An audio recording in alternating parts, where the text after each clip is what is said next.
आपको पता है 11 करोड़ की आबादी में कितने लोगों ने भाजपा को वोट दिया है?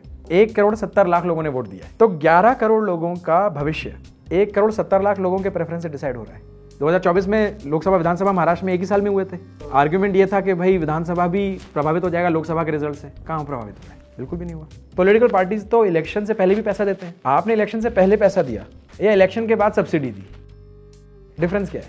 कांग्रेस को लिबरल पार्टी से लिंक कर दिया है कि कांग्रेस लिबरल पार्टी है और भाजपा कंजर्वेटिव पार्टी है। लेकिन कांग्रेस ने ऐसे बहुत काम किए जो कंजर्वेटिव हैं और भाजपा ने ऐसे बहुत काम किए जो लिबरल हैं। हमारे यहाँ पर प्रधानमंत्री वो है जो एमपी नहीं है, राज्यसभा मेंबर है। हमारे तो ऐसे भी प्रधानमंत्री हुए हैं, चीफ मिनिस्टर्स भी ऐसे हुए हैं। तो फिर हम किस डेमोक्रेसी की बात कर रहे हैं, किस इलेक्शन की बात कर रहे हैं? आता मोबाईलवर नव्हे तर प्रत्यक्ष ऐका तुमच्या आवडत्या विचारवंतांना।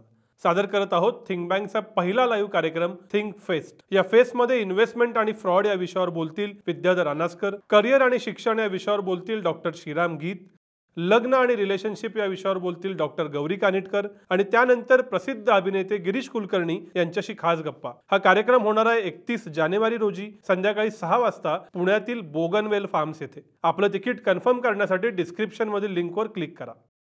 दुसरी एक गोष्ट अशी दिसते की प्रो इन्कम्बन्सी खूप वाढली आहे। जो सत्तेत असणारा पक्ष आहे तो थेट पैसे देतोय, ऑफिशियली महिलांना देतोय, बेरोजगारांना देतोय, प्रत्येक राज्यातलं कोणत्याही पक्षाचं प्रत्येक सरकार, आणि त्याच्यावरती बेस ती रिपीट होताना दिसते।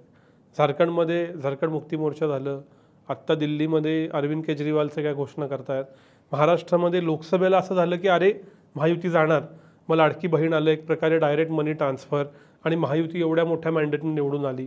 तर हे जे प्रो इन्कम्बन्सीचं नरेटिव्ह आहे हे असंच आहे? देश आपला प्रो आणि अँटीमध्ये कसा मूव होतो आणि मग असंच राहणार का पैसे वाटत राहिल्यामुळे? ये एक बहुत बड़ा विषय है और ये ग्लोबली ये विषय चलता है, डेवलपिंग कंट्रीज़ में ज़्यादा चलता है। आपके पास पैसों की कमी है, आपके पास डेट इतना ज़्यादा है, उसके बाद भी आप वेलफेयर स्कीम्स करते हैं। बल्कि हमने अभी एक छोटी सी स्टडी करी थी, वो अभी भी चल रहा है वो शोध हमारा। कितने GRs, कितना पैसे का आवंटन हुआ है महाराष्ट्र में इलेक्शन के 1 साल पहले। मैं आपको महाराष्ट्र नहीं, मैं पूरे देश का बताता हूँ। सन 1990 से लेकर अब तक हमारे पास RBI का डेटा है ऑन डेट्स, हर स्टेट का कितना रेवेन्यू डेफिसिट है और कैपिटल डेफिसिट है। तो कैपिटल डेफिसिट होता है रोड वगैरह बनाने में। तो जनरली कैपिटल डेफिसिट में लोग पैसा नहीं खर्च करते इलेक्शन से पहले, क्योंकि उसका इम्पैक्ट 2-3 साल बाद आएगा। बट रेवेन्यू डेफिसिट होता है जो सब्सिडीज़ वगैरह देने में काम आता है। तो हमने रेवेन्यू डेफिसिट उठाया और देश के सभी प्रांतों के इलेक्शन ईयर्स और उसके 1 साल पहले तक का डेफिसिट का वैल्यू देखा कंपेयर टू अदर ईयर्स। तो हमने सारा डेफिसिट का वैल्यू देखा और स्पाइक्स देखा, और हमने देखा और हम ये ढूंढ रहे थे कि क्या स्पाइक होता है विधानसभा इलेक्शन वाले साल या उसके 1 साल पहले। अगर इलेक्शन फरवरी मार्च में तो 1 साल पहले का देखेंगे, इलेक्शन अक्टूबर नवंबर में तो उसी साल का भी देखेंगे, और एज एक्सपेक्टेड स्पाइक होता है। The question is it strategically significant, which means ये जो स्पाइक हो रहा है ये कोरिलेशन है या कॉजेशन है? क्या ये स्पाइक इलेक्शन की वजह से हो रहा है, या भाई वहाँ पे आपदा आ गई थी, कोई भूकंप आ गया था, या कुछ भी, और there could be hundreds of reasons. तो कौन से कारण की वजह से हो रहा है, इसको पता लगाने के लिए हमें हर स्टेट की जो इवेंट्स हुए हैं उसके पहले के वो पता करना पड़ता है। वो संभव नहीं है इतने पुराने समय का डेटा उठाना। तो इसलिए हम रिग्रेशंस लगाते हैं, रिग्रेशंस डालते हैं और देखते हैं कि स्टैटिस्टिकल सिग्निफिकेंस आ रहा है या नहीं। तो इनिशियल रिजल्ट्स हैं जो पहली बार मैं थोड़ा सा बता रहा हूँ आपके माध्यम से। ये पेपर हम जल्दी प्रकाशित करेंगे कि स्टैटिस्टिकल सिग्निफिकेंट रेवेन्यू डेफिसिट आता है हमको, ऐसा लग रहा है। यानी कि election cycles trigger, election cycles में स्पेंडिंग ट्रिगर हो जाती है। अच्छा, मज़े की बात ये है कि ये यूनिक टू इंडिया नहीं है, दुनिया में सभी जगह ऐसा होता है। डेवलपिंग कंट्रीज़ में ज़्यादा होता है, रिच कंट्रीज़ में कम होता है, क्योंकि वहाँ पे बजटरी रेगुलेशंस और ओवरसाइट बहुत ज़्यादा है। मतलब लंदन में 1 स्क्वायर माइल में 250 NGOs हैं जो उसके लंदन का कैपिटल है। तो इतना ज़्यादा मॉनिटरिंग होता है सरकार के खर्चे का बाय वो वहाँ की सिविल सोसाइटी बहुत मैच्योर है, तो इतना ज़्यादा आसान नहीं हो पाता। लेकिन कोई भी डेवलपिंग कंट्री, अफ्रीका में भी ऐसा होता होगा, मैं मान के चल रहा हूँ। थोड़ा रिसर्च में भी पाया गया है, तो हमारे यहाँ ही होता है। महाराष्ट्र में इस बार बहुत ज़्यादा हुआ, उसका भी हमने एक लेख प्रकाशित किया था सकाल में, सरकारनामा में, कि हम लोगों का जो बजट डेफिसिट है वो काफ़ी बढ़ गया था। लेकिन मेरा इसमें लोग बोलते हैं कि ये अच्छा है देश के लिए, देश की उसके वित्त मंत्रालय के लिए अच्छा है या नहीं, आपकी फाइनेंशियल हम लोग बहुत गरीब हैं इस देश में। हमारे देश में जो बिलो पॉवर्टी लाइन तो एक मेजर है, उसको अगर आप उसको हटा दें तो आप जनरली जाएंगे तो हमने बढ़ोतरी बहुत करी है, विकास बहुत हुआ है, लेकिन अभी भी देश का अधिकांश भाग काफ़ी गरीब है। उनको अगर सरकार ये सेफ्टी नेट नहीं देगी तो थोड़ा मुश्किल है उनका इस रेस में भाग लेने के लिए। तो इसलिए इसको डिज़ाइन कैसे करें, तो मैं इन प्रिंसिपल मैं उसके खिलाफ नहीं हूँ। मुझे लगता है सरकार को देश के गरीबों के प्रति इस तरह के वेलफेयर स्कीम्स लाने ही चाहिए। मुझे लगता है इसका डिज़ाइन थोड़ा ख़राब है। तो कई बार होता है डायरेक्ट बेनिफिट स्कीम, यानी कि हमने सीधा पैसा दे दिया क्योंकि हमें नहीं पता आप कहाँ खर्च करोगे। दूसरा होता है इन काइंड असिस्टेंस, कि हमने आपको फ्री टिकट दे दी या आपकी बिजली का बिल माफ़ कर दिया। ऑल ऑफ दीज, जिसको हम लोग कई बार रेवाड़ी कल्चर भी बोलते हैं, इन सब का जो डिज़ाइन है अल्टीमेटली उस पर निर्भर करता है कि हमने डिज़ाइन कैसे किया है। बल्कि मैं एक स्टेप आगे जाके ये बोलता हूँ कि सरकार तो नहीं, पॉलिटिकल पार्टीज तो इलेक्शन से पहले भी पैसा देते हैं। आपने इलेक्शन से पहले पैसा दिया या इलेक्शन के बाद सब्सिडी दी, डिफरेंस क्या है?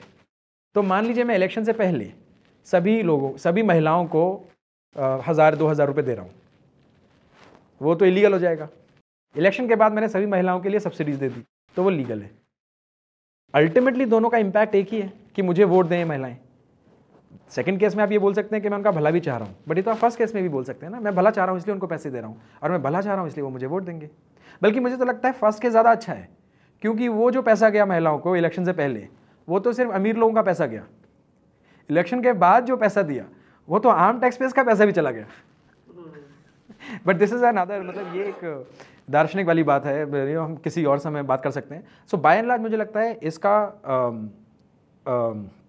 इलेक्शन से पहले खर्चा बढ़ना बहुत ही नेचुरल है किसी भी सरकार में, खासतौर पे डेवलपिंग कंट्रीज़ में। उसका डिज़ाइन हमें बेटर करना चाहिए, यानी कि हमें कैपेबिलिटीज़ के हिसाब से पैसे देना चाहिए। हमें इसकी डिज़ाइनिंग बल्कि इलेक्शन होते ही शुरू कर देनी चाहिए। तो अभी सरकार को सोचना चाहिए कि अगले साल या उसके अगले साल जब इलेक्शंस आने वाले हैं, हम उनको रोक नहीं सकते पैसा खर्च करने से, तो क्या हम उसके ऊपर थोड़ा पब्लिक पॉलिसी थिंकिंग लगा के क्या हम अच्छे better design welfare schemes evolve कर सकते हैं क्या, ताकि ये फ़ायदा उनको पहुँचे जिनको सच में ज़रूरत है। वो इलेक्शन की वजह से पहुँच रहा है या नहीं पहुँच रहा, इट्स अ डिफरेंट मैटर। इसका एक आर्गूमेंट कई बार लोग ये भी बोलते हैं कि लोगों को आदत पड़ जाती है फ्री में पैसा मिलने के लिए। वी डोंट नो, ये वाली बात हम रिजर्वेशन के लिए भी बोल सकते हैं, अफर्मेटिव एक्शन के लिए भी बोल सकते हैं। द मोमेंट हम उस विंडो को ओपन करेंगे कि अगर आपने उनको फ्री में कुछ पैसा दे दिया तो वो काम नहीं करेगा और काम नहीं करेगा, तो ये बात सही है। लेकिन क्या हम ऐसे व्यक्ति को दे सकते हैं जो सच में कुछ काम करने के लायक ही नहीं है, क्योंकि वो या तो बहुत गरीब है या शायद डिसेबल्ड है या फिर ऑल काइंड्स ऑफ थिंग्स। हे जे स्पाइक्स येतात, हे स्पाइक्स जास्त वेळेला येतात कारण वेगवेगळ्या राज्यात निवडणुका होतात। याच्यावरती उत्तर म्हणूनच असं सांगितलं जातं की एक देश एक निवडणूक, सायमल्टेनियस इलेक्शन्स। 5 वर्षात एकदाच इलेक्शन येतील, त्यावेळेला जो काय स्पाइक द्यायचा आहे तो द्या, पुढची 5 वर्ष काम करू द्या। एक देश एक निवडणूक गरजेची आहे का? बहुत इम्पॉर्टेंट सवाल है ये, और अभी तो कमेटी का रिपोर्ट भी आ गया है, काफ़ी बड़ा रिपोर्ट है और बहुत अच्छा है। हमने इसके ऊपर पहले भी एक लेख लिखा था, बट अभी क्या हुआ है कि इलेक्शन कमीशन ने 2024 के एमएलए कॉन्स्टिट्यूंसी छोड़िए, पोलिंग बूथ वाइज भी सारा डेटा रिलीज़ कर दिया है। तो हमने वो डेटा उठाया, तो हमने सोचा कि सबसे बड़ा जो चैलेंज है वन नेशन वन इलेक्शन के लिए या साइमल्टेनियस इलेक्शन के लिए, वो ये है कि लोगों को लगता है कि अगर लोकसभा और विधानसभा साथ में होंगे तो विधानसभा का रिजल्ट लोग इन्फ्लुएंस हो जाएंगे लोकसभा के कैंपेन से। तो अगर लोकसभा में उन्होंने वोट दिया बीजेपी को, तो हो सकता है विधानसभा में भी बीजेपी को दे देंगे, या लोकसभा में कांग्रेस को दिया है तो विधानसभा में कांग्रेस को देंगे या द अदर वे अराउंड। सो उनका ये मानना है कि एक इलेक्शन दूसरे इलेक्शन को प्रभावित करेगा और वोटर नहीं समझ पाएगा कि मुझे डिस्टिंग्विश करना है। तो पहले तो ये इस तरह के आर्गुमेंट के प्रति मेरे मन में कोई ज़्यादा अच्छे भाव नहीं है, क्योंकि ये आर्गुमेंट आप तभी देंगे जब आपको लगेगा वोटर मूर्ख है। अगर वोटर मूर्ख है तब तो इलेक्शन होने ही नहीं चाहिए, क्योंकि आप वोटर्स को बोल रहे हैं आप हमें जिताइए या उसको सरकार बनानी है, बट वो तो मूर्ख है क्योंकि वो तो डिस्टिंग्विश ही नहीं कर पा रहा कि ये लोकसभा का है विधानसभा का है। एक इलेक्शन से वो एक इलेक्टोरल कैंपेन से वो दूसरे कैंपेन में प्रभावित हो रहा है। तो पहले तो हमें मानना चाहिए कि वो मूर्ख नहीं है, क्योंकि अगर हमने ये मान लिया कि वो मूर्ख है तो इलेक्शन हमको बंद कर देने चाहिए। अब वो अगर मूर्ख नहीं है तो इसका हम एविडेंस कहाँ से लें? इसका एक एविडेंस बहुत सिंपल ये है कि अगर एक ही साल में या एक साल के भीतर पीछे और आगे लोकसभा और विधानसभा साथ में होते हैं तो क्या रिजल्ट सेम पार्टी का आता है या नहीं। हमने, और ये इलेक्शंस अलग अलग होना शुरू हुआ है 1980s में, 70s 80s के बाद से, उससे पहले तो साथ ही होते थे। तो हमने कोई सिग्निफिकेंट डिफरेंस नहीं पाया, विच मीन्स हमने बहुत अलग अलग किस्म के विक्ट्रीज और लॉसेस देखे हैं। यानी कि अगर लोकसभा में बीजेपी जीता है तो विधानसभा में वो हारा है, and the other way round. जैसे अभी नांदेड़ में हुआ कि लोकसभा और विधानसभा 2 बटन थे, लोकसभा में कांग्रेस जीती, विधानसभा में एग्जैक्टली 6 जगह पे बीजेपी जीती। इनफैक्ट आप बिल्कुल सही कह रहे हैं, नांदेड़ में हुआ है, ये कई जगह हुआ है। इनफैक्ट मैं आपको ये ग्राफ दिखाता हूँ, पार्लियामेंट्री और असेंबली इलेक्शंस में महाराष्ट्र में, सिर्फ महाराष्ट्र की बात करूँ तो जो ब्लू है सिर्फ वहाँ पर सेम पार्टी जीती है, same party, it could be Congress और बीजेपी। रेड में लोकसभा विधानसभा जब भी आसपास हुए हैं। अच्छा, तो ये तो 2024 का है। 2024 में लोकसभा विधानसभा महाराष्ट्र में एक ही साल में हुए थे। आर्ग्यूमेंट ये था कि भाई विधानसभा भी प्रभावित हो जाएगा लोकसभा के रिजल्ट से, कहाँ प्रभावित हुआ है, बिल्कुल भी नहीं हुआ। तो सो आई थिंक ये कांग्रेस अगर केंद्र में होती और वो साइमल्टेनियस इलेक्शन ला रही होती तो शायद बीजेपी आर्ग्यूमेंट कर रहा होता। अभी बीजेपी केंद्र में है तो कांग्रेस आर्ग्यूमेंट कर रहा है, तो ये पॉलिटिकल आर्ग्यूमेंट है। डेटा बताता है कि साइमल्टेनियस इलेक्शन होने से सिर्फ फायदे ही हैं, अगर नुकसान है तो वो बहुत कम है, क्योंकि हम लोगों ने प्रभाव एक इलेक्शन का दूसरे इलेक्शन पर देखा ही नहीं, बहुत स्ट्रॉन्ग सिग्निफिकेंस नहीं देखा। हे जे तुमचं म्हणणं होतं, चेहऱ्यांचं राजकारण कसं इम्पॅक्ट करतं, एक देश एक निवडणूक असेल किंवा एका वर्षातल्या निवडणुका असतील किंवा एका पक्षाकडे आत्ता चेहरा दुसऱ्या पक्षाकडे नाही आहे, उद्या कदाचित असं होईल की दुसऱ्या पक्षाकडे असेल आत्ताच्या पक्षाकडे नाही आहे, तर चेहऱ्यांचं राजकारण कसं मॅटर करतं? मेरे पास इसका जवाब तो नहीं होगा, लेकिन मुझे लगता है बहुत ज़्यादा मैटर नहीं करता, क्योंकि वोटर को पता है कि ये चेहरा दिल्ली के लिए है या बम्बई के लिए। और जब जब भारत में इलेक्शन हुए हैं, जब भी केंद्र में, मतलब हमें पता है कि यहाँ इलेक्शन होंगे तो केंद्र से मोदी जी आएंगे, तो वो इलेक्शन में उनका चेहरा तो आएगा ही। मोदी जी अभी वो प्रधानमंत्री हैं इसलिए आ रहे हैं, अगर कोई और प्रधानमंत्री होता तो वो आता। तो जो भी प्रधानमंत्री है या मुख्यमंत्री है वो सभी जगह, यहाँ तो कई मुख्यमंत्री भी आ गए थे महाराष्ट्र में, तो चेहरे तो बहुत सारे आएंगे। मुझे लगता है भारत का वोटर समझदार है, वो सिर्फ चेहरे से प्रभावित नहीं होता, और अगर वो चेहरे से प्रभावित हो रहा है तो मैं ये बोलूँगा कि डेमोक्रेसी में फिर चेहरे से प्रभावित होना चाहिए। यानी कि भारत का वोटर जो कर रहा है फिर मैं उससे अग्री करूँगा ना, क्योंकि उसने कहा कि चेहरा ज़रूरी है मेरे लिए, तो चेहरा ज़रूरी है।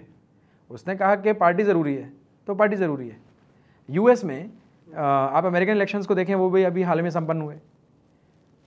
मुझे नहीं पता कि लोगों ने रिपब्लिकन पार्टी को वोट दिया था या ट्रंप को वोट दिया था, लेकिन अगर वो कह रहे हैं कि मैं इसलिए वोट दे रहा हूँ क्योंकि ये ट्रंप है और मुझे ट्रंप को जिताना है, तो वही ठीक है। और अगर लोग किसी को भी जिता रहे हैं रिपब्लिकन पार्टी में, यानी कि वो पार्टी को वोट दे रहे हैं, यानी कि वो ठीक है। पार्टी की महत्वता तब होती है जब सिस्टम्स इतने स्ट्रांग हो कि उस पार्टी का कोई भी व्यक्ति हो, उन्हें पता है कि वो यही काम करेगा। वो सिस्टम एक हो गया ना, सिस्टम है पार्टी, उसमें आप रोबोट को बिठा दीजिए, व्यक्ति को बिठा दीजिए, किसी को भी बिठा दीजिए, मुझे पता है सिस्टम काम करेगा। जब हम वीज़ा के लिए अप्लाई करते हैं तो चेहरा नहीं देखते, मुझे नहीं पता कि कौन व्यक्ति मेरे वीज़ा को अप्रूव करेगा या नहीं करेगा। मुझे पता है एक सिस्टम है, उस सिस्टम पे थोड़ा भरोसा है, अगर भरोसा नहीं भी है तो भी मुझे पता है सिस्टम काम करेगा। ये वाली धारणा मुझे लगता नहीं पॉलिटिकल पार्टीज़ के प्रति होती है हमारे देश में, और मैं तो आगे जाके कहूँगा होनी भी नहीं चाहिए, क्योंकि पार्टी के जो निर्णय हैं वो अगर विचारधारा से ही तय होने वाले हैं तो फिर विचारधारा बदलने में समय लगता है, तो फिर आप मूलभूत परिवर्तन जो बहुत जल्दी लाना है वो कैसे लाएंगे। ये एक पॉइंट हुआ। दूसरा पॉइंट, और ये मैं अपनी क्लासेस में कई बार डिस्कस करता हूँ, हम लोग वेस्टर्न इलेक्शंस, अमेरिकन इलेक्शन से बहुत ज़्यादा प्रभावित रहते हैं। तो हमें लगता है कि एक कंजर्वेटिव पार्टी है, एक लिबरल पार्टी है, एक लिबरल्स होते हैं और कुछ कंजर्वेटिव होते हैं। तो लिबरल्स बोलेंगे कि अबॉर्शन करना चाहिए, कंजर्वेटिव बोलेंगे अबॉर्शन नहीं करना चाहिए। इन जनरल हमारे देश में लोगों का एक ऐसा मानना है कि उन्होंने कांग्रेस को लिबरल पार्टी से लिंक कर दिया है कि कांग्रेस लिबरल पार्टी है और भाजपा कंजर्वेटिव पार्टी है। लेकिन कांग्रेस ने ऐसे बहुत काम किए जो कंजर्वेटिव हैं और भाजपा ने ऐसे बहुत काम किए जो लिबरल हैं। तो हमारे यहाँ पर ये कैटेगरीज फिट नहीं होती। These are western categories, that whether you are right wing party और left wing party. I mean Congress, I mean I can give, I mean इतने सारे एग्जाम्पल्स आ रहे हैं मेरे दिमाग में। कांग्रेस ने एक के बाद बहुत सारे कंजर्वेटिव डिसीजंस लिए हैं, लिबरल भी लिए। भाजपा ने बहुत सारे liberal decision, welfare schemes are all liberal decisions. Conservative parties generally don't, conservative parties ये नहीं करती वेलफेयर स्कीम्स भाजपा चलाती है। लिबरल डिसीजंस हो सकता है। ऑपरेशन ब्लू स्टार तो लिबरल डिसीजन नहीं था कांग्रेस का, नहीं हो सकता। आपको अगर मतलब आपको कोई युद्ध जीतना है किसी आर्म फोर्सेस का, किसी आर्म रिबेलियन के अगेंस्ट, तो वो लिबरल नहीं हो सकता। तो कांग्रेस और तो हमारे यहाँ पर फ्लूइडिटी है, उस फ्लूइडिटी की वजह से चेहरा ज़रूरी हो जाएगा और होना भी चाहिए। और ये भी ज़रूरी है कि उस पार्टी सिस्टम मौजूद है, यानी कि चेहरा बहुत ज़्यादा, अगर चेहरा बहुत ज़्यादा ताकतवर हो गया और लोगों को पसंद नहीं आया तो लोग उस चेहरे को ही हरा देंगे। तो इन सम वेज पार्टी की फ्लूइडिटी की वजह से मुझे लगता है चेहरा हमारे यहाँ पर ज़्यादा ज़रूरी होता है हमारे देश में। मेरा ये मानना है एज अ प्रोफेसर होना भी चाहिए। हे सगळं यासाठी चालू आहे की लोकशाही व्यवस्था टिकली पाहिजे। तर असा काही अभ्यास तुम्ही केलाय का देशाचा, राज्याचा, की लोकशाही व्यवस्थेचं काही मूल्यमापन? लोक असं म्हणतात की आता एवढं सगळं जवळपास आपण डिक्टेटरकडे गेलोय, dictatorship in the form of democracy झालंय, लोकशाही नाही आहे, इलेक्शन्स काय रिग्ड वगैरे होत आहेत, तर असं काही तपासलंय का तुम्ही? मुझे लगता है कि डेमोक्रेसी थोड़ी ओवररेटेड है। मैंने आपको एरोज इम्पॉसिबिलिटी थ्योरम के बारे में बताया, तो ग्लोबली सबको पता है कि डेमोक्रेसी बेस्ट तरीका नहीं है। एग्रीगेशन ऑफ प्रेफरेंसेस को एग्रीगेट करने का सबसे अच्छा तरीका नहीं है, लेकिन हमारे पास इससे अच्छा तरीका कोई है नहीं। अगर एक बहुत अच्छा, निपुण, कुशल और दयालु राजा हो तो वो हमें ज़्यादा अच्छा लगता है, लेकिन हमें नहीं पता राजा का जब बेटा आएगा तो वो कैसा होगा। इसलिए हमने डेमोक्रेसी व्यवस्था को ज़्यादा अच्छा माना पूरी दुनिया में। और दुनिया में डिक्टेटर्स का जो अनुभव है, डिक्टेटोरियल जब राजा रहे थे, वो इतना ख़राब है कि लोगों ने कहा हमें डेमोक्रेटिक ख़राब आदमी ज़्यादा अच्छा लगता है, लेकिन डेमोक्रेसी चाहिए, क्योंकि हम 5 साल में हटा तो सकते हैं उसको अगर अच्छा नहीं लगा तो। 5 साल का ही प्रॉब्लम है। इनफैक्ट अभी रिसेंटली मैं नेपाल गया था। नेपाल में डेमोक्रेसी अभी आया है मिड 90s लेट 90s में, क्योंकि उससे पहले राजा का शासन था। फिर आपको पता होगा वहाँ पर बहुत कत्लेआम हुआ महल में, और तब से डेमोक्रेसी आ गया है। आमतौर पर नेपाली नागरिक को डेमोक्रेसी पसंद नहीं आती, क्योंकि उनको लगता है कि ये जो डेमोक्रेटिकली इलेक्टेड लीडर्स हैं ये लोग तो चोर हैं, हमारा पैसा खा जाते हैं। राजा तो चोर नहीं था, राजा हमारी, क्योंकि वो राजा अच्छा होगा शायद, बट उनके मन में जनरली, और ये मेरा एनेक्डोटल एविडेंस है, आई डोंट वांट टू से कि ये थ्योरी है कोई, लेकिन बाय एंड लार्ज उनको अपने राजा वाले दिन बहुत अच्छे लगते हैं। जब राजा था तब अच्छा था, अभी तो ये सब कोई चाइना का दोस्त है, कोई अमेरिका का दोस्त है, हमारे देश का सारा पैसा खा जाते हैं, पॉलिटिशियंस किसी के नहीं होते, विच इज़ अमेजिंग। क्योंकि अगर आप हमारे गांव में जाएंगे ना, तो उन गांव में उन्हें ज़्यादा पड़ा नहीं है कि कौन MP MLA है, कौन प्रधानमंत्री है, लेकिन अगर उनको उस गांव में कोई राजा हुआ करता था, उस राजा के प्रति उसके बारे में बहुत सारी कहानियाँ मिल जाएंगी। वो राजा जब गाँव में आएगा तो लोग फिर भी खड़े हो जाएंगे, राजा साहब आए। उन भले ही हमारे पास अभी राजाओं के पास ताकत नहीं है, और महाराष्ट्र में तो कई सारे राजा थे भी 1947 तक, फिर बाद में तो उनका अभी भी फैमिलीज हैं। मेरा लार्जर पॉइंट ये है कि ह्यूमन बींग्स को अच्छे लोग चाहिए होते हैं। डेमोक्रेसी एक मेथड है, उनको लगता है कि अच्छा होगा, बट है बहुत नंबर गेम। मतलब आप देखिए ना, 1995 महाराष्ट्र में मैं नंबर्स देख रहा था, आपके 1995 में जो पार्टीज जीती थी उनको, और मैंने आपको अभी केरला का बताया, कर्नाटका का बताया, देश का भी बताया, जो पार्टी जीती थी उनका total number of votes was lower, क्योंकि आपने उसको, हमारे यहाँ पर प्रधानमंत्री वो है जो MP नहीं है, राज्यसभा मेंबर है। हमारे तो ऐसे भी प्रधानमंत्री हुए हैं, चीफ मिनिस्टर्स भी ऐसे हुए हैं। तो फिर हम किस डेमोक्रेसी की बात कर रहे हैं, किस इलेक्शन की बात कर रहे हैं? मतलब आप इलेक्शन ना लड़कर आप प्रधानमंत्री भी बन सकते हैं, और हुआ ही है। इन अदर वर्ड्स, हमने बहुत ओवरस्टेट कर रखा है। अच्छा, मैं आपको एक अपना अनुभव बताता हूँ।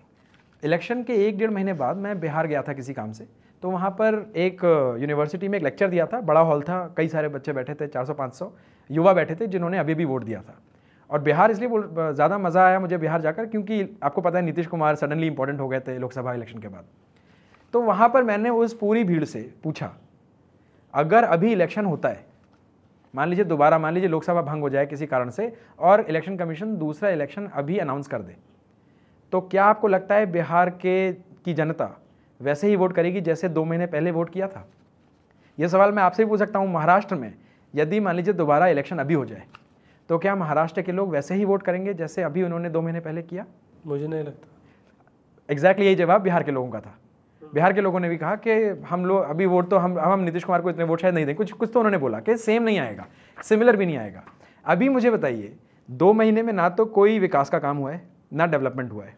लोग कहते हैं डेवलपमेंट के वजह से लोग वोट देते हैं, लोग कहते हैं हमारे देश में लोग कास्ट की वजह से देते हैं, तो कास्ट तो किसी की नहीं बदली, ना ही कास्ट का इक्वेशन बदला है। तो 2 महीने में ऐसा क्या हुआ कि रिजल्ट बदल जाएंगे? गौर करने लायक बात है ना। और अगर मान लीजिए 2 महीने में लोगों के रिजल्ट बदल रहे हैं, यानी कि लोग ये सोचकर वोट नहीं दे रहे कि रोड बनी या नहीं बनी, मेरी कास्ट का व्यक्ति है या नहीं, वो तो कुछ और ही सोच के वोट दे रहे हैं।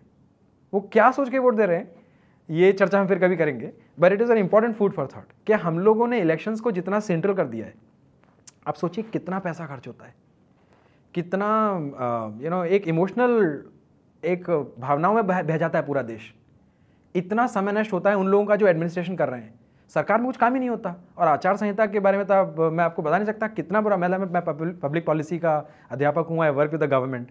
सब काम रुक जाता है, सब कुछ बाद में होगा। अभी 1 महीने पहले सब कुछ रुक गया। I mean imagine the colossal loss, कितना नुकसान हो रहा है।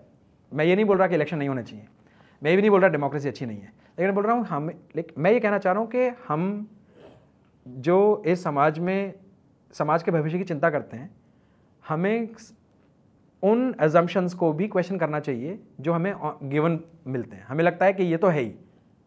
जब तक हम इनको क्वेश्चन नहीं करेंगे तब तक हम व्यवस्था को बेहतर बनाने की मेहनत कैसे करेंगे। फ्रांस में जो इलेक्शंस होते हैं, आपको पता है फ्रांस में कैसे इलेक्शन होता है प्रेसिडेंट का? 2 राउंड में होता है। पहला राउंड जैसे भारत में होते हैं, तो 5 लोग खड़े हुए तो 5 को वोट मिला। उन 5 में जो टॉप 2 हुए उनको बाहर निकाला जाता है और उन दोनों को कैंडिडेट बना के फिर से इलेक्शन होता है। यानी कि पूरी फ्रांस की पूरी जनता फिर से वोटिंग करने जाती है। बट इस समय उनके पास 5 या 6 लोग नहीं है, उनके पास 2 लोग हैं। और मज़े की बात बताता हूँ, कई बार जो सेकंड आ रहा होता है, जो सेकंड आया होता है फर्स्ट राउंड में, वो फर्स्ट आ जाता है नेक्स्ट राउंड में, क्योंकि जो वोटर्स बाकी 3 के थे उन लोगों को लगा second was better than the first. अभी ये एक व्यवस्था है। मैं ये नहीं बोल रहा कि ये ज़्यादा अच्छी है ख़राब, लेकिन जब तक हम सोचेंगे नहीं इन सब चीज़ों के बारे में, हम अपनी व्यवस्था को अच्छा और कैसे बनाएंगे। मतलब मैं आपको वो उदाहरण देने के लिए I will have to search. हाँ, ये रहा। 1995 में बीजेपी शिवसेना का गठबंधन जीता था। उनके पास 29% वोट आए थे, कांग्रेस के पास 31% थे, बट वो जीत गया। अच्छा, ये तो आप छोड़िए। अभी जो महायुति जीता है, भारतीय जनता पार्टी ने कितना अराउंड 60-70% 80% सीटें जीती हैं महायुति ने। भाजपा ने उसमें से 45-46% सीटें जीती हैं। वोट कितने जीते हैं? 27%। यानी कि 73% यानी 73% लोगों ने भाजपा को वोट नहीं दिया है। 73% लोगों ने, 73% ऑफ वोटर्स ने।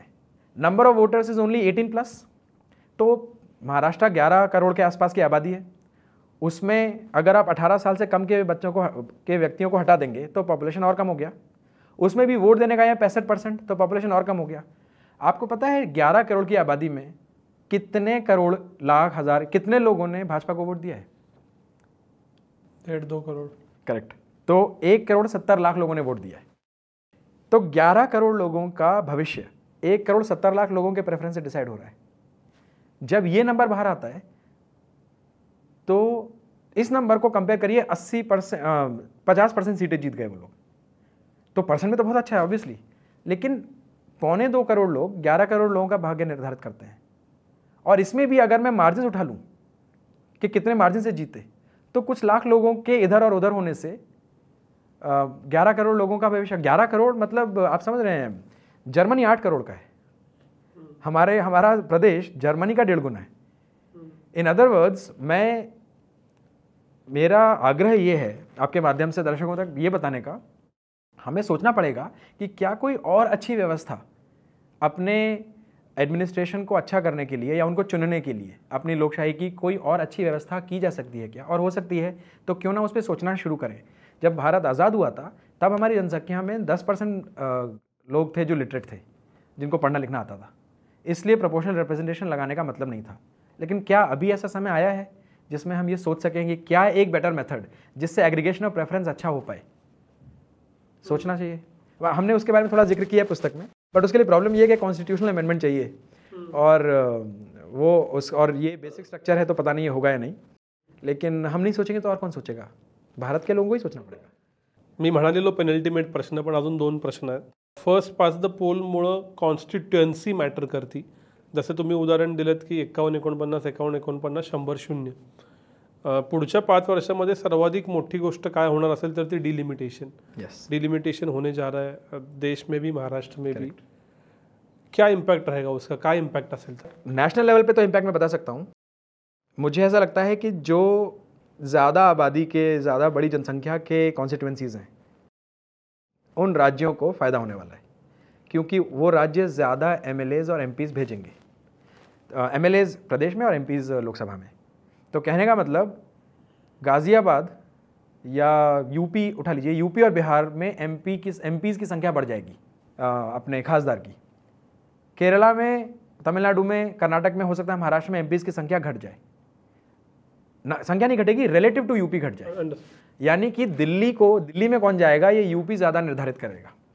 तो ये बहुत बड़ा प्रॉब्लम है, क्योंकि ज़्यादा पैसा तो देता है साउथ इंडिया टैक्स में, क्योंकि जनरली पूरी दुनिया में पाया गया है कि इनकम लेवल्स बढ़ते हैं तो आपका हाउस होल्ड साइज़ कम होता है. ऐसा देखा गया है दुनिया में. तो हाउस होल्ड साइज़ ज़्यादा है या इनकम लेवल्स कम है, तो यूपी बिहार में इनकम लेवल्स कम है, हाउस होल्ड साइज़ बड़ा है. टोटल फर्टिलिटी रेट भी उनका ही थोड़ा सा ज़्यादा है पूरे देश में. बाकी सबका टोटल फर्टिलिटी रेट भी कम होता जा रहा है. उनका भी कम हुआ है बट उतना कम नहीं हुआ. यानी कि आप रिवॉर्ड कर रहे हैं किसी को गरीब होने के लिए और ज़्यादा बच्चे पैदा करने के लिए.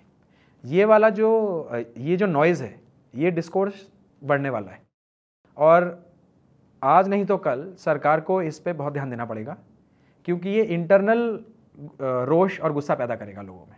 अभी भी गुस्सा है. बम्बई बोलता है कि मैं टैक्स देता हूँ सारा, लेकिन पैसा जाता है वहाँ पे, हमको रोड नहीं मिलता, फ्लाईओवर गिर जाते हैं, होर्डिंग्स गिर जाते हैं. तो इन अदर वर्ड्स, तो 2 तरीके से इसका जवाब आ सकता है. एक तो डिलिमिटेशन प्रोसेस को बहुत अच्छे से कम्युनिकेट करना पड़ेगा. अगर हमने पॉलिसी कम्युनिकेशन अच्छा नहीं किया तो समाज में गुस्सा बहुत बढ़ जाएगा. दूसरा, हमें टैक्स प्रणाली में फेरबदल करने पड़ेंगे, ये दिखाने के लिए कि आपका पैसा हमने आप ही के यहाँ पर कितना ज़्यादा इन्वेस्ट किया है. तो बेंगलोर को, कर्नाटका को, महाराष्ट्र को बताना पड़ेगा हम आपका पैसा बिहार लेके नहीं गए हैं, आपके पास भी आ रहा है. एंड दिस इज सो, इस तरह की लड़ाई पैसों की वजह से मेरा टैक्स का पैसा आप दूसरे जगह दे रहे हैं, इज़ कनेक्टेड टू इलेक्शंस. क्योंकि अगर मेरे से आप ज़्यादा पैसा ले जाते हैं तो MP भी मेरे यहाँ से ज़्यादा लेके जाओ, क्योंकि मेरे MP फिर वहाँ पे मेरे प्रदेश के बारे में कुछ बात करेंगे. MPs आप वहाँ से ले रहे हो और पैसा यहाँ से ले रहे हो, डजंट वर्क. तो मुझे लगता है ये पॉलिसी कम्युनिकेशन बहुत ध्यान से करना पड़ेगा. तो एक ये पहलू हो सकता है. दूसरा पहलू ये हो सकता है कि अगर डिलिमिटेशन के वजह से किसी पर्टिकुलर पॉलिटिकल पार्टी को फ़ायदा होगा या नहीं, और वो निर्धारित करेगा एग्जैक्ट बाउंड्रीज, यानी, और वो बाउंड्रीज डिसाइड करेंगे बेस्ड ऑन बूथ. तो इस बूथ में आपका पलड़ा भारी है. तो जब भी कॉन्स्टिट्यूएंसी डिवीजन होता है तो अल्टीमेटली मैटर ये करता है ना, कॉन्स्टिट्यूएंसी कौन है, वोट कहाँ मिल रहे हैं, फ़र्क नहीं पड़ता. तो इस कॉन्स्टिट्यूएंसी में मैं अगर ये वाला बूथ लेके आ जाता हूँ तो मेरे को फ़ायदा होगा, वो वाला लाऊंगा तो फ़ायदा नहीं होगा. तो इंटरनल डिविजन्स ऑफ कॉन्स्टिट्यूएंसीज कैसे होंगी मुझे इसकी जानकारी नहीं है, लेकिन वो एक बहुत ही ज्वलंत मुद्दा बन सकता है. तो एज समवन, आप भी पब्लिक पॉलिसी में दिलचस्पी रखते हैं, हमें ध्यान से देखना चाहिए कि क्या होने वाला है. लास्ट ईयर हमने एक सर्वे बोल रहा हूँ, एक एनालिसिस किया था जिसको हमने बोला था इलेक्टोरल हेल्थ इंडेक्स. तो महाराष्ट्र इलेक्शन से पहले हमने महाराष्ट्र के जितने भी कॉन्स्टिट्यूएंसीज हैं 288, हमने लोकसभा कॉन्स्टिट्यूंसीज उठाई थी. लोकसभा कॉन्स्टिट्यूएंसीज की हमने रैंकिंग करी थी ऑन द बेसिस ऑफ वहाँ पर इलेक्शन के प्रति कितना अवेयरनेस है, कितना जागरूकता है और कितना एक्टिविटी है. और इसमें हमने देखा था टर्नआउट, एक हमने देखा था वुमेंस पार्टिसिपेशन, एक हमने देखा था कैंडिडेट का प्रोफाइल, वो कितना पढ़ा लिखा है, वो कितना धनवान है, और हमने फाइनली देखा था कंपटीशन कैसे होता है. कंपटीशन का एक मेजर होता है इलेक्शन में. Competition is not just margin, उसको एक फार्मूला है, उसके बेसिस पे हम कंपटीशन का एग्जैक्ट मेजर बता सकते हैं. और फिर हमने उसको कंपोजिट स्कोर को अलग अलग वेटेज देकर हमने उसका टोटल करके एक स्कोर निकाला, स्कोर कार्ड. उसमें हमने ये पाया कि ग्रामीण कॉन्स्टिट्यूएंसीज आर मोर एक्टिव, वो ज़्यादा जागरूक हैं कंपेयर टू अर्बन कॉन्स्टिट्यूएंसीज. और हमने ये सेंसिटिविटी एनालिसिस भी किया, जब हमने उसके टर्नआउट को हटा दिया तब भी ये रैंकिंग्स बहुत ज़्यादा नहीं बदली थी. कहने का मतलब ये कि डिलिमिटेशन अर्बन में ज़्यादा होगा क्योंकि अर्बन में पॉपुलेशन ज़्यादा है, लेकिन अर्बन पॉपुलेशन बहुत ज़्यादा जागरूक नहीं है इलेक्शंस के प्रति. तो इसलिए ये भी मान सकते हैं हम लोग कि शायद बहुत ज़्यादा इतना ज़्यादा बड़ा फ़र्क ना पड़े वहाँ पे जहाँ अर्बन एरियाज़ बहुत ज़्यादा पॉपुलस हैं. आई थिंक इससे ज़्यादा बड़ा रिफॉर्म ये होगा, अर्बन एरियाज़ को अगर इलेक्शंस में बहुत एक्टिवली शामिल करवाना है, कि हमें वोटर आईडी कार्ड्स आपके कहीं कर भी हों, one nation one voter ID card भी कर देना चाहिए। हज़ारों बच्चे अपने शहर से दूर किसी अन्य कॉलेज में जाके पढ़ाई कर रहे होते हैं और सबके पास संसाधन नहीं होता इलेक्शन के दौरान अपने होम स्टेट में जाकर इलेक्शन में वोट देने के लिए। तो इसलिए कम से कम लोकसभा के लिए सभी लोग जो जहाँ पर हैं सभी लोग वहीं से वोट कर सकें। इंडिया में इंटरनल माइग्रेशन बहुत बड़ा है और जिसके पास धन नहीं है वो वापस नहीं जाता वोट देने के लिए। तो आई थिंक वो अगर हुआ तो शायद ज़्यादा फायदा होगा। हालांकि मज़े की बात यह है कि अगर वो हुआ तो डिलिमिटेशन में यूपी बिहार को और ज़्यादा फायदा होगा, क्योंकि उनके माइग्रेंट्स और ज़्यादा वोट दे पाएंगे even though they are sitting here. खूप वेगळे वेगळे कॉम्प्लेक्स मुद्दे आहेत. तुम्ही जर रिपोर्टचा उल्लेख केला त्याची लिंकही मी शोच्या डिस्क्रिप्शनमध्ये देतोय, कारण तो पब्लिकली अवेलेबल आहे डॉक्युमेंट म्हणून. शेवटचा प्रश्न आहे की एवढी सगळी चर्चा केल्यानंतर प्रश्न असा पडतो की मग काय एवढा विचार करायचा, फरक पडतो का नाही पडतो, ते एवढ्या कॉम्प्लेक्सिटीज असं होतं तसं होतं, सामान्य नागरिक म्हणून व्होटर म्हणून आम्ही कसं बघावं या सगळ्याकडं. मुझे लगता है कि अगर हम लोगों ने पोस्ट इलेक्शन के बाद अगर हमने अपने आमदार खासदार से अपने हक की या अपने सहायता की मांग नहीं करी तो इलेक्शन का फ़ायदा नहीं है। यानी कि इलेक्शन वहीं पर ज़्यादा प्रभावी है जब हम इलेक्शन के बाद भी अकाउंटेबिलिटी की मांग करें। अदरवाइज़ वो एक उत्सव होकर रह जाता है, सब लोग जाएंगे, वोट दे के आएंगे, रैलियों में जाएंगे, नारे लगाएंगे, मज़ा आता है सबको। हमारे देश में तो वैसे भी इतने उत्सव होते हैं, एक उत्सव और सही। इलेक्शन की ताकत इसी बात पर निर्भर है कि इलेक्शन के बाद पब्लिक सर्वेंट और पब्लिक एक दूसरे का आमना सामना बहुत ज़्यादा करें। तो दिस इज़ ये एक पहलू हुआ। दूसरा पहलू इसका ये हुआ कि मुझे लगता है हम लोग अभी भी लोकसभा विधानसभा के इलेक्शन से हमारा देश, हमारी मीडिया, हमारे स्कॉलर्स, हमारे वोटर्स इतने ज़्यादा प्रभावित हैं कि वो असली में जो ज़्यादा मायने रखता है उसको भूल जाते हैं, और ज़्यादा मायने रखता है म्यूनिसिपल इलेक्शंस, पंचायत इलेक्शंस। आम व्यक्ति को अपनी रोज़मर्रा की ज़िंदगी बिताने के लिए म्यूनिसिपैलिटी क्या कर रही है या मेरा पंचायत क्या कर रहा है, डिपेंडिंग आप ग्रामीण हैं या शहरी हैं, वो ज़्यादा इन्फ्लुएंस करता है उसकी लाइफ को। मेरी ज़िंदगी, मेरा बच्चा जिस स्कूल में जाएगा या मैं जिस जगह पे नौकरी करता हूँ, मैं जिस पब्लिक ट्रांसपोर्ट को लेता हूँ, इसके लिए आमदार खासदार की महत्व है, मैं मना नहीं कर रहा, लेकिन इमीडिएट फ़र्क मेरे कॉरपोरेटर से फ़र्क पड़ता है, मुझे मेरे पंचायत में जो जीता है उससे फ़र्क पड़ता है। और उनके ऊपर स्कॉलर से छोड़िए मीडिया भी बात नहीं करता। डेमोक्रेसी का सही मज़ा, और मैं मज़ा वर्ड बहुत रिस्पॉन्सिबली यूज़ कर रहा हूँ, डेमोक्रेसी का सही मज़ा वहीं पर है। जितना ज़्यादा डिसेंट्रलाइज्ड हो जाए डेमोक्रेसी का इमेजिनेशन, उतना फ़ायदा होगा, समाज को भी होगा, सरकार को भी होगा। क्योंकि मेरा अकाउंटेबिलिटी, मैं खासदार से, आमदार से इतनी आसानी से नहीं मिल पाऊंगा, क्योंकि वहाँ हज़ारों लोग मिलने के लिए जा रहे हैं, क्योंकि बहुत काम है। बट मेरा छोटी छोटी जो चीज़ें हैं, मेरे घर पे पानी नहीं आ रहा, जल जीवन मिशन हो गया है, मैं क्यों जाऊँ डीएम के पास या फिर खासदार आमदार के पास? मैं मेरे से जो सबसे नज़दीक है। और इसीलिए तो हमने 73-74वें अमेंडमेंट में 1992 में हमने लोकल सेल्फ गवर्नमेंट चालू किया था। तो मुझे ऐसा लगता है, अगर मैं अंतिम बात करना चाहूँ इन टर्म्स ऑफ कि हमें आगे जाकर किन चीज़ों पर ज़्यादा ध्यान देने की ज़रूरत है, सबसे ज़्यादा ध्यान देने की ज़रूरत है लोकल सेल्फ गवर्नमेंट पे। हमारे देश की पॉलिटिकल साइंस की व्यवस्था यूनिवर्सिटीज़ में हो या फिर सड़कों पर हो, लोकल सेल्फ गवर्नमेंट के ऊपर ध्यान नहीं देती। सुख और दुख वहीं पे ज़्यादा है। विधानसभा और लोकसभा में उत्सव ज़्यादा है, सुख दुख थर्ड टियर में। थर्ड टियर के ऊपर रिसर्च और डे टू डे अकाउंटेबिलिटी ज़्यादा शुरू होगी, अखबारों में ज़्यादा लेख आएगा थर्ड टियर के ऊपर, तो देश का बदलाव ज़्यादा होगा। और इसीलिए वो बदलाव दिल्ली से मुंबई से नहीं होगा, वो तो गांव-गांव में या हर म्यूनिसिपैलिटी में करना पड़ेगा। वहीं के local newspapers, local colleges, local school के बच्चे जा रहे हैं आजकल, कभी कभी उनको सिखाया जाता है। स्कूल के बच्चों को तो सिर्फ लोकल सेल्फ गवर्नमेंट सिखानी चाहिए। उन्हें तो क्या, मतलब वो अगर गवर्नमेंट स्कूल में पढ़ रहा है तो ज़िला परिषद के साथ एंगेज करेगा वो, for example. Anyway, my point is, long story short,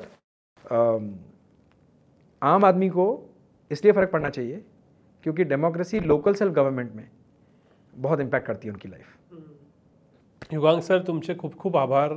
खूप इंटरेस्टिंग गोष्टी, नवीन पॉईंट ऑफ व्ह्यू आणि नवीन पर्स्पेक्टिव्ह कळाले. परत वेगळ्या विषयांवर भेटत राहू, पण इथंच थांबूया. धन्यवाद. Thank you so much.